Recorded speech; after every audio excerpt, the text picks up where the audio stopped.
ಅದು ರೈತರ ಪಾಲಿಗೆ ವಿಶೇಷವಾದ ಹಬ್ಬ.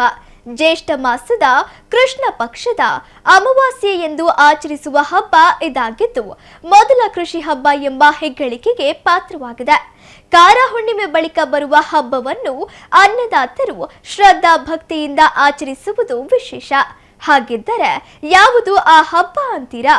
ಈ ಸ್ಟೋರಿ ನೋಡಿ.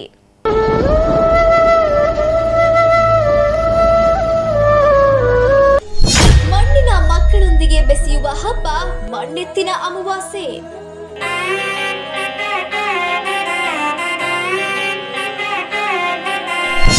ಮಣ್ಣೆತ್ತಿನ ಅಮಾವಾಸ್ಯೆ ರೈತರ ಪಾಲಿಗೆ ವಿಶೇಷ ಹಬ್ಬ.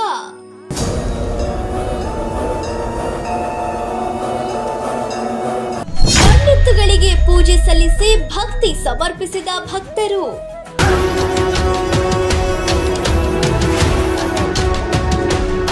ಹೀಗೆ ಸಾಲಾಗಿ ಜೋಡಿಸಿರುವ ಮಣ್ಣೆತ್ತುಗಳನ್ನು ಖರೀದಿ ಮಾಡುತ್ತಿರುವ ಸಾರ್ವಜನಿಕರು. ಈ ದೃಶ್ಯ ಕಂಡು ಬಂದಿದ್ದು ದಾವಣಗೆರೆ ಕಾಯಿಪೇಟೆ ಬಸವೇಶ್ವರ ದೇವಸ್ಥಾನದ ಬಳಿ. ಹೌದು, ಮಣ್ಣೆತ್ತಿನ ಅಮಾವಾಸ್ಯೆಯನ್ನು ರೈತರು ಶ್ರದ್ಧಾ ಭಕ್ತಿಯಿಂದ ಆಚರಿಸಿಕೊಂಡು ಬರುತ್ತಿದ್ದು ಇದು ರೈತರ ಪಾಲಿನ ವಿಶೇಷ ಹಬ್ಬವಾಗಿದೆ. ರೈತರಿಗೆ ಎತ್ತುಗಳು ಕಣ್ಣುಗಳಿದ್ದಂತೆ, ಮತ್ತೊಂದೆಡೆ ಮಣ್ಣು ಕೂಡ ದೈವ ಸ್ವರೂಪಿ. ಹೀಗಾಗಿ ಮಣ್ಣು ಮತ್ತು ಎತ್ತುಗಳನ್ನು ರೈತರು ಗೌರವದಿಂದ ಪೂಜ್ಯ ಭಾವದಿಂದ ಕಾಣುತ್ತಾರೆ.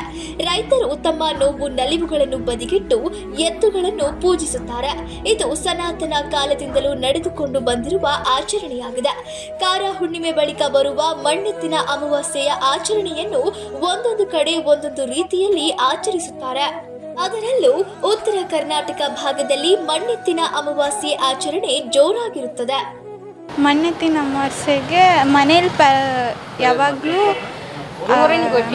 ಅಜ್ಜಿಯವ್ರು ಮಾಡ್ಕೊತ ಬಂದಿದ್ದಾರೆ. ಗಣೇಶ ಮಾಡ್ತಾರೆ, ಮತ್ತು ಬಸವಣ್ಣ ಎಲ್ಲ ಮಾಡ್ತಾರೆ, ಗೌರಿ ಎಲ್ಲ ಮಾಡ್ತಾರೆ. ಅವ್ರು ಮುಂಚೆಯಿಂದನೂ ಅವರ ಅಪ್ಪ ಅಮ್ಮ ಎಲ್ಲ ಮಾಡ್ಕೊತ ಬಂದಿದ್ದಾರೆ.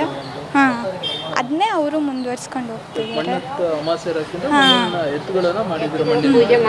ಪೂಜೆ ಮಾಡಬೇಕು, ಅದಕ್ಕೋಸ್ಕರ ಅಜ್ಜಿ ಮಾರಕ್ಕೆ ಯಾವಾಗಲೂ ಚೆನ್ನಾಗಿರುತ್ತೆ. ಅದೇ ರೇಟ್ ಜಾಸ್ತಿ ಮಾಡ್ತಾ ಹೋಗ್ತೀವಿ, ತಗೋತಾರೆ. ಅದು ಮುಂಚೆಯಿಂದನೂ ಮಾಡ್ಕೊಂಬರೋರು ಮಾಡ್ತಾನೆ ಇರ್ತಾರೆ. ಅಜ್ಜಿಗೆ ಅವರಿಗೆ ಕಾಯಂ ಗಿರಾಕಿ ಇದ್ದಾರೆ. ಪ್ರತಿ ವರ್ಷ ಬಂದು ತಗೊಂಡೋಗೋರು ಇವ್ರ ಹತ್ರನೇ ಅವರು ಇದ್ದಾರೆ. ಅದಕ್ಕೆ ಪ್ರತಿ ವರ್ಷ ಮಾಡ್ತಾರೆ. ಇದ್ರ ಉದ್ದೇಶ ಏನಪ್ಪ ಅಂತಂದರೆ, ಮಣ್ಣೆತ್ತಿನ ಅಮಾವಾಸ್ಯೆ ಅಂತಂದರೆ ಹಿಂದಿನಿಂದನೂ ಒಂದು ಹಿನ್ನೆಲೆ ಇದೆ. ಮುಂಗಾರು ಮಳೆ ಅಂತ ನಾವು ಕೇಳಿದ್ದೀವಲ್ಲ, ಮಳೆ ಬರಲಿಲ್ಲ ಅಂತಂದರೆ ನಮ್ಮ ಭಾರತ ದೇಶದ ಬೆನ್ನೆಲುಬು ಯಾರಪ್ಪ ಅಂತಂದರೆ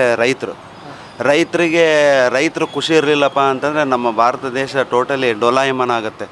ಹಾಗಾಗಿ ರೈತರೆಲ್ಲರೂ ಏನು ಮಾಡ್ತಾಯಿದ್ರು, ಹಿಂದೆ ಬಸವಣ್ಣನ ಎತ್ತನ್ನು ಬೇಸಾಯಕ್ಕೆ ಅದನ್ನು ಉಪಯೋಗ ಮಾಡ್ಕೊತಿದ್ರು, ಉಳಿಮೆಗೆ. ಈಗ ಆಧುನಿಕ ತಂತ್ರಜ್ಞಾನ ಹೆಚ್ಚಿಗೆ ಆಗಿ ಎಲ್ಲ ಮಿಷಿನರಿ ಐಟಮ್ಸ್ಗಳದಾವು. ಹಿಂದೆಲ್ಲ ಬಸವಣ್ಣನೇ ಭಾಳ ಹೆಲ್ಪ್ ಮಾಡ್ತಿದ್ದ. ಅದಕ್ಕೋಸ್ಕರ ಮುಂಗಾರು ಮಳೆ ಬಂದ ತಕ್ಷಣವೇ ಬಸವಣ್ಣನ ಬೆಳೆ ಬೆಳೆಯೋದಕ್ಕೆ, ಹೊಲಗಳಿಗೆ, ಗದ್ದೆಗೆ ಎಲ್ಲ ಉಳುಮೆ ಮಾಡೋದಕ್ಕೆ ಬಸವಣ್ಣನ ಯೂಸ್ ಮಾಡ್ತಾಯಿದ್ರು. ಹಾಗಾಗಿ ಬಸವಣ್ಣನ ಪ್ರತೀತಿ ಏನಪ್ಪ ಅಂದರೆ, ಪೂಜೆ ಮಾಡೋದರಿಂದ ಮಳೆ ಬರಲಿ. ಗಣಪತಿ ಹೆಂಗೆ ನಾವು ಗಣೇಶ ಉತ್ಸವದಲ್ಲಿ ಗಣೇಶನನ್ನು 3 ದಿನ ಮನೇಲಿ ಕೂರಿಸಿ ಬಾವಿ ಬಿಡ್ತಾವಲ್ಲ, ಅದೇ ಥರ ಬಸವಣ್ಣನೂ ಕೂಡ ಪೂಜೆ ಮಾಡಿದರೆ ಅಂತಂದರೆ ಲೋಕ ಕಲ್ಯಾಣಕ್ಕೋಸ್ಕರ ಮಳೆ ಬಂದೇ ಬರುತ್ತೆ ಅಂತಕ್ಕಂಥದ್ದು ನಮ್ಮ ಸನಾತನ ಧರ್ಮದ ಪ್ರಕಾರ ಇದು ಪದ್ಧತಿಯಾಗಿರುವುದರಿಂದ ನಮ್ಮ ಪ್ರಮುಖವಾಗಿ ನಮ್ಮ ಭಾರತ ದೇಶದಲ್ಲಿ ಎಲ್ಲ ಹಳ್ಳಿಗಾಡುಗಳಲ್ಲಿ ಈ ಒಂದು ಮಣ್ಣೆತ್ತಿನ ಅಮಾವಾಸ್ಯೆ ಅಂತಕ್ಕಂಥದ್ದನ್ನು ವರ್ಷದಾಗ ಒಂದೊಂದು ತಿಂಗಳಿಗೊಮ್ಮೆ ಅಮಾವಾಸ್ಯೆ ಬರುತ್ತಲ್ಲ, ಆ ಅಮಾವಾಸ್ಯೆಗಳಲ್ಲಿ ಮಣ್ಣೆತ್ತಿನ ಅಮಾವಾಸ್ಯೆ ಅನ್ನೋದು ಕೂಡ ಒಂದು ಪ್ರಮುಖವಾದದ್ದು. ಇವತ್ತು ಮಣ್ಣೆತ್ತಿನ ಅಮಾವಾಸ್ಯೆ ಅಂದರೆ ಇವಾಗ ವಿಶೇಷ ಏನಂದರೆ, ಬಸವಣ್ಣ ದೇವಸ್ಥಾನದಲ್ಲಿ ಬಸವಣ್ಣ ಸಿಗುತ್ತೆ. ಬಸವಣ್ಣ ತಗೊಂಡೋಗಿ ಪ್ರತಿ ವರ್ಷವೂ ಅಮಾವಾಸ್ಯೆಗೆ ಮನೇಲಿ ಪೂಜೆ ಮಾಡ್ತಾರೆ. ಇದು ಹಿರಿಯರಿಂದ ಬಂದಿರೋದು. ಈಗ ಹಿರಿಯರು ಏನು ಕಲಿಸ್ಕೊಟ್ಟಿದ್ದಾರೋ ಅದನ್ನೇ ನಾವೂ ಪಾಲಿಸ್ಕೊಂಡು ಹೋಗ್ತಾ ಇದ್ದೀವಿ. ಪ್ರತಿ ವರ್ಷ ಬಸವಣ್ಣ ತಂದು ಮನೆಗೆ ಪೂಜೆ ಮಾಡಿದರೆ ಅದು ಮನೆಗೂ ಶ್ರೇಷ್ಠ, ನಮ್ಮ ಮನಸ್ಸಿಗೂ ಸ್ವಲ್ಪ ತೃಪ್ತಿ ಆಗುತ್ತೆ. ಪ್ರತಿ ವರ್ಷ ಎಲ್ಲರೂ ಮಣ್ಣೆತ್ತಿನ ಅಮಾವಾಸ್ಯೆಗೆ ಬಸವಣ್ಣ ತೊಗೊಂಡು ಬಂದು ಮನೆಯಲ್ಲಿ ಪೂಜೆ ಮಾಡಿರಿ. ದೇವಸ್ಥಾನದಲ್ಲಿ ಪೂಜೆ ಮಾಡಿಸ್ಕೊಂಡು ಮನೆಗೆ ತಗೊಂಡೋಗಿ ಮನೆಯಲ್ಲಿಟ್ಟು ಮನೇಲಿ ಪೂಜೆ ಮಾಡ್ತೀವಿ. ವಿಶೇಷತೆ ಅದೇ ವಿಶೇಷತೆ ಅಂತ ಮನೆಯಲ್ಲಿ ಒಂದು ಸ್ವಲ್ಪ ಸ್ವೀಟು ಅದೆಲ್ಲ ಮಾಡಿ ಪೂಜೆ ಮಾಡ್ತೀವಿ. ಮಣ್ಣೆತ್ತಿನ ಅಮಾವಾಸ್ಯೆ ಎಂದು ರೈತರು ಹೊಲಕ್ಕೆ ಹೋಗಿ ಮಣ್ಣನ್ನು ಮನೆಗೆ ತಂದು ಮನೆಯಲ್ಲಿ ಮಣ್ಣಿನ ಜೋಡಿ ಎತ್ತುಗಳನ್ನು ಮಾಡುತ್ತಾರೆ. ಬಳಿಕ ವಿವಿಧ ಅಲಂಕಾರಿಕ ವಸ್ತುಗಳನ್ನು ಹಚ್ಚಿ ಅವುಗಳಿಗೆ ಸಿಂಗಾರ ಮಾಡುತ್ತಾರೆ. ಪಟ್ಟಣಗಳಲ್ಲಿ ರೆಡಿ ಮಣ್ಣೆತ್ತುಗಳನ್ನು ತಂದು ಅವುಗಳನ್ನು ಮನೆಯ ದೇವರ ಕೋಣೆಯಲ್ಲಿ ಇಟ್ಟು ಪೂಜೆ ಮಾಡಿ ಅವುಗಳಿಗೆ ದೇವರ ರೂಪ ನೀಡುತ್ತಾರೆ. ರೈತರು ವರ್ಷವಿಡೀ ಉಳುಮೆ ಮಾಡುವ ಎತ್ತುಗಳನ್ನು ಈ ಮಣ್ಣೆತ್ತಿನ ಅಮಾವಾಸ್ಯೆ ಎಂದು ಪೂಜೆ ಮಾಡುವ ಮೂಲಕ ಅವುಗಳನ್ನು ದೇವರಂತೆ ಕಂಡು ಎಡೆ ನೀಡುವುದು ವಿಶೇಷ. ಮಣ್ಣೆತ್ತಿನ ಅಮಾವಾಸ್ಯೆ ಅಂದರೆ ಇದು ಒಂದು ವಿಶೇಷತೆ ದಿನ, ಒಂದು ವಿಶೇಷವಾದ ಒಂದು ದಿನ ನಮ್ಮದಿಗೆ. ಮಣ್ಣೆತ್ತಿನ ಅಮಾವಾಸ್ಯೆ ಅಂದರೆ ಇದು ಯಾಕಪ್ಪ ಅಂದರೆ ಇದನ್ನ ಯಾಕೆ ಮಾಡ್ತಾರೆ ಅಂದರೆ, ಈಗ ವರ್ಷದಿಂದ ವರ್ಷಗಳಿಗೆ ಮಣ್ಣುಗಳು ನಾವು ಎತ್ತುಗಳನ್ನ ದುಡಿತಾ ಇರ್ತೀವಿ, ಹೊಲಗಳಿಗೆಲ್ಲ ದುಡಿತಾ ಇರ್ತೀವಿ. ಅದಕ್ಕೊಂದು ಗೌರವ ಅದಕ್ಕೊಂದು ಸಲ್ಲಿಸೋಕ್ಕೋಸ್ಕರ ಅದಕ್ಕೆ ಮಣ್ಣೆತ್ತಿನ ಅಮಾವಾಸ್ಯೆ ಅಂತ ಮಾಡ್ತೀವಿ. ಅವನು ಶ್ರದ್ಧೆ ಭಕ್ತಿಯಿಂದ ಈಗ ಹಳ್ಳಿಗಳಿಗೆಲ್ಲ ಎತ್ತುಗಳು ಸಿಗ್ತವೆ, ಸಿಟಿ ಒಳಗೆ ಎತ್ತುಗಳು ಯಾವೂ ಸಿಗಲ್ಲ. ಅದಕ್ಕೆ ಇಲ್ಲಿ ಮಣ್ಣಿನ ಬಸವಣ್ಣಗಳು ಮನೆಗಿಂದ ತಗೊಂಡೋಗಿ ತಗೊಂಡೋಗಿ ಪೂಜೆ ಮಾಡಿ ಅದಕ್ಕೆ ಹೋಳಿಗೆಲ್ಲ ನೈವೇದ್ಯ ಮಾಡಿ ಅದಕ್ಕೊಂದು ಗೌರವ ಸಮರ್ಪಣೆ ಮಾಡ್ತೀವಿ. ಇಲ್ಲ ಅದನ್ನು ಹೇಳಿದ್ನಲ್ಲ, ನಾವು ಹೆಂಗೆ ಎತ್ತುಗಳು ಪೂಜೆ ಮಾಡ್ಬೇಕು. ವರ್ಷದಿಂದ ವರ್ಷ ಸುಗ್ಗಿ ಕಾಲ ಆರಂಭ ಆಗುತ್ತೆ. ಈಗ ಸುಗ್ಗಿ ಕಾಲ ಆರಂಭ ಆಗುತ್ತೆ, ಆಮೇಲೆ ವರ್ಷದಿಂದ ವರ್ಷ ಅವ್ರಿಗೆ ನಾವು ಪಾಪ ಹೊಲಗಳಿಗೆಲ್ಲ ಬಿಸಿಲು ನೆರಳನ್ನಂಗೆ ದುಡಿಸ್ತಿರ್ತೀವಿ. ಅವಕ್ಕೊಂದು ಗೌರವ, ನಾವು ಹೆಂಗೆ ಬರ್ತಡೇ ವರ್ಷಕ್ಕೋಸ್ಕರ ಬರ್ತಡೇ ಮಾಡ್ಕೊತಾವಲ್ಲ, ಅದೇ ಥರ ಅದಕ್ಕೊಂದು ಗೌರವ, ಒಂದು ಒಳ್ಳೆ ಗೌರವ ಸಲ್ಲಿಸ್ಬೇಕು. ವರ್ಷದೋಸ್ಕರ ಇಂಪ್ರೂವ್ಮೆಂಟ್ ಆಗ್ಬೇಕಂತ. ಈಗ ಹಳ್ಳಿಗಳಿಗಾದ್ರೂ ಎತ್ತುಗಳು ಕಮ್ಮಿ ಆಗಿಬಿಟ್ಟವಲ್ಲ ಈಗೆಲ್ಲ, ಹಂಗಾಗಿ ಈಗ ಸಿಟಿಗಳಿಗೆಲ್ಲ ಮಣ್ಣೆ ಬಸವಣ್ಣ ತೊಗೊಂಬಂದು ಅದನ್ನು ಗೌರವ ಒಂದು ಇದನ್ನು ತಗೊಂಡೋಗಿ ಮನೆಗೆ ಪೂಜೆ ಮಾಡಿ ಭಕ್ತಿಯಿಂದ ಪೂಜೆ ಮಾಡಿ ಎಲ್ಲ ಒಳ್ಳೇದು ಮಾಡಪ್ಪ ಬಸವಣ್ಣ ಅಂತಂದು.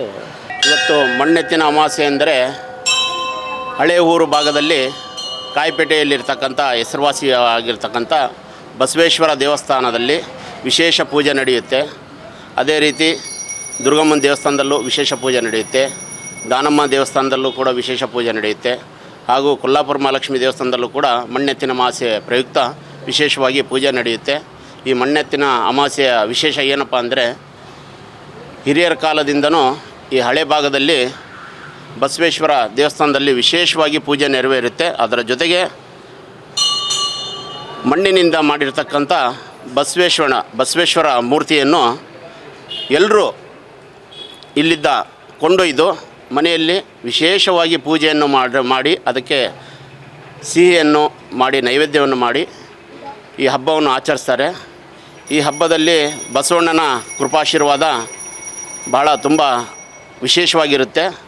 ಈ ಪೂಜೆಯನ್ನು ನೆರವೇರಿಸಿದವರಿಗೆ ಅವರ ಕುಟುಂಬದಲ್ಲಿ ನೆಮ್ಮದಿ, ಶಾಂತಿ, ಸುಖ, ಶಾಂತಿ, ನೆಮ್ಮದಿಯನ್ನು ದೊರಕಿಸಿಕೊಡ್ತಾನೆ ಅಂಥೇಳಿ ಈ ಸಂದರ್ಭದಲ್ಲಿ ಮಣ್ಣೆತ್ತಿನ ಅಮಾವಾಸ್ಯೆ ಪೂಜೆಯನ್ನು ವಿಶೇಷವಾಗಿ ಮಾಡ್ತೀವಿ. ನಮ್ಮ ಕುಟುಂಬ ಸಮೇತ ನಾವು ಮಾಡ್ತೀವಿ ಅಂತ ಹೇಳ್ತಾ, ಒಟ್ಟಿನಲ್ಲಿ ಅನ್ನದಾತನ ಬಾಳಿಗೆ ಬೆಳಕಾಗಿರುವ ಭೂತಾಯಿ ಮತ್ತು ರೈತನ ಮಿತ್ರ ಎತ್ತುಗಳಿಗೆ ಈ ಮಣ್ಣೆತ್ತಿನ ಅಮಾವಾಸ್ಯೆ ಮೂಲಕ ಗೌರವ ಸಲ್ಲಿಸುತ್ತಿರೋದಂತೂ ನಿಜಕ್ಕೂ ಶ್ಲಾಘನೀಯ. ಕ್ಯಾಮರಾಮನ್ ರಾಕೇಶ್ ಜೊತೆ ಅಣ್ಣೇಶ್ಯಾಮ್, ಒನ್ ಕನ್ನಡ ನ್ಯೂಸ್, ದಾವಣಗೆರೆ.